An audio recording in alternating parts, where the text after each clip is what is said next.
নমস্কার বন্ধুরা, Shilpi's tasty food রেসিপিতে সবাইকে স্বাগত। আজকে আমি একদম নতুন ধরনের একটি আমের আচারের রেসিপি আপনাদের সাথে শেয়ার করছি। কোনো রকম তেল গুড় ছাড়াই এই রেসিপিটি বানিয়ে নেওয়া যায় আর খেতেও অসম্ভব টেস্টি হয়ে থাকে। তো চলুন দেখে নেই আজকে আমার এই রেসিপিটা। আচার বানানোর জন্য আমি এখানে 500 গ্রাম পরিমাণ আম ভালো করে খোসা ছাড়িয়ে এরকম ছোট ছোট পিস করে কেটে নিয়েছি।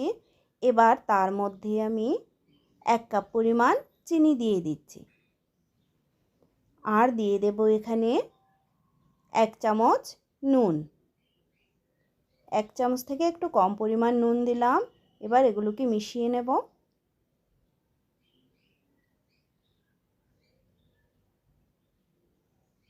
এগুলোকে হালকা করে মিশিয়ে নিয়ে আমি ঢাকা দিয়ে মিনিমাম আধ ঘন্টার জন্য রেখে দেব।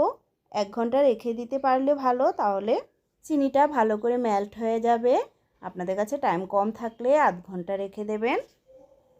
আধ ঘন্টা পর ফিরে এলাম।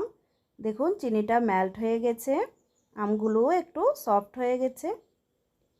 এবার এগুলো সাইডে রেখে একটা মশলা রেডি করে নেব। তার জন্য চুলায় একটা প্যান বসিয়ে তার মধ্যে 1/2 চামচ পরিমাণ ধনে দিয়ে দিচ্ছি, 2টো শুকনো লঙ্কা ছোট দেখে দিয়ে দিচ্ছি, অর্ধেকটা তেজপাতা এরকম অর্ধেক করে, আর দিয়ে দিচ্ছি 1 চামচ জিরে। এই মশলাটুকু দিয়ে আজকে আচারটা বানাবো। এই আচারটাতে বেশি মশলা ইউজ করতে লাগে না। এটাকে আমি 2-3 মিনিট টাইম নিয়ে ড্রাই রোস্ট করে নেব। মশলার কালারটা একটু চেঞ্জ হয়ে এলে আমি এটাকে নামিয়ে ঠান্ডা করে গুঁড়ো করে নেব। এবার একটা কড়াই বসিয়ে দিলাম, তার মধ্যে আমি আমগুলোকে দিয়ে দিচ্ছি।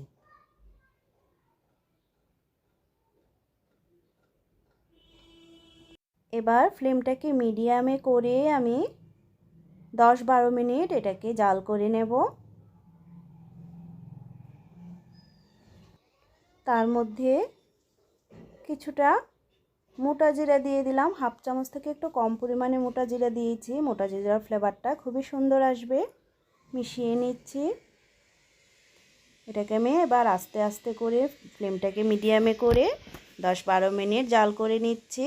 তাহলে চিনিটা ভালো করে মেল্ট হয়ে ঘন হয়ে আসবে। তার মধ্যে কালারের জন্য সামান্য একটু হলুদ গুঁড়ো দিয়ে দিচ্ছি। মিশিয়ে নিচ্ছি ভালো করে। ভালো করে মিশিয়ে নিয়ে এখানে একটু কাশ্মীরি লাল লঙ্কার গুঁড়ো দিলাম কালারটা আর একটু সুন্দর হওয়ার জন্য। এটা অপশনাল, যদি আপনাদের কাছে থাকে তাহলে দেবেন। এটাকে আমি এভাবে নাড়তে নাড়তে 10-12 মিনিট জাল করে নেব। এখানে আমি কোনো আলাদাভাবে জল ইউজ করিনি। চিনি আর আম থেকে যে জল উঠেছে ওইটা দিয়েই আচারটা হয়ে যাবে। মোটামুটি 6-7 মিনিট রান্নার পর আমটা সেদ্ধ হয়ে গেছে। এবার আরও 5-6 মিনিট রান্না করে নেব। চিনিটা আঠালো আঠালো হবে।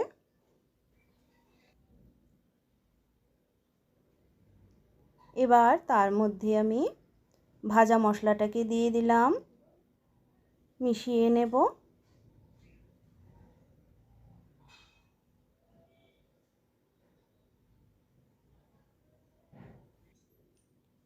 চার 5 মিনিট রান্নার পর দেখুন আচারটা রেডি হয়ে গেছে। এর থেকে বেশি ঘন করব না চিনিটা, তাহলে আচারটা শক্ত শক্ত হয়ে যাবে। তার মধ্যে ভিনিগার দিয়ে দিলাম, তাহলে অনেক দিন পর্যন্ত আচারটা ভালো থাকবে। পরে এটা চিনিটা আরও ঘন হয়ে যাবে। এই অবস্থাতেই আমি এটাকে এবার নামিয়ে নেব। আচার একদম রেডি। তো আমার আজকের রেসিপিটা যদি আপনাদের কাছে ভালো লেগে থাকে তাহলে ভিডিওটিতে একটা লাইক করবেন। নতুন বন্ধুদের কাছে চ্যানেলটা সাবস্ক্রাইব করার অনুরোধ রইল। দেখা হচ্ছে নেক্সট ভিডিওতে। সবাইকে ধন্যবাদ।